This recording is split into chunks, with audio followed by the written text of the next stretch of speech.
School और college पिला बहुत बड़ा खबर कौन रही अपडेट जानवा कि पूर्व आपण चैनल को एवं सब्सक्राइब कर ऑल नोटिफिकेशन ऊपर सेट कर रखु।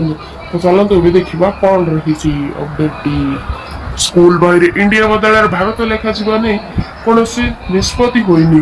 केंद्र शिक्षा मंत्रालय को स्कूल बही नामकरण परिवर्तन को सुपारिश कर एनसीईआरटी रो 7 जणिया कमिटी एहा परे विवाद तेजिबा परे स्पष्टी रखिछंती। एनसीईआरटी अध्यक्ष दिनेश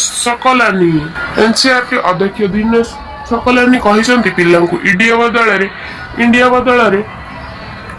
बदल भारत लिखा एवं प्राचीन इतिहास बदल शास्त्रीय इतिहास पढ़ा नहीं सुपारिश होईछि किंतु कौनसी निष्पत्ति निया जाइनी।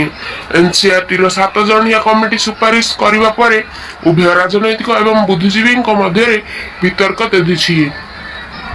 निकटरे G20 निमंत्रण पत्र रे प्रेसिडेंट ऑफ इंडिया परिवर्ते प्रेसिडेंट ऑफ भारत लिखिथिले। केंद्र सरकार सरकारी भावे प्रथम थर एपरि होइथिला।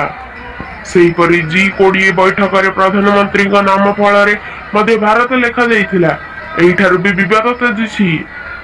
एनसीईआरटी रो प्रस्ताव परे विरोधी कांग्रेस कहिसंती तांको पई इंडिया और भारत समान किंतु एबर सरकार इतिहास को नष्ट करबा प्रचेष्टा हेउछि। विरोधी इंडिया मैट को देखि प्रधानमंत्री इंडिया नाम रे परिवर्तन करबा को चाहुछंती बोली विरोधी कहिसंती।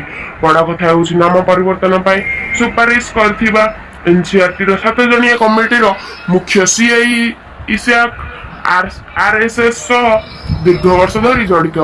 केंद्र शासक दल बीजेडी विचारधारा प्रयोगशाला हेउछि आरएसएस।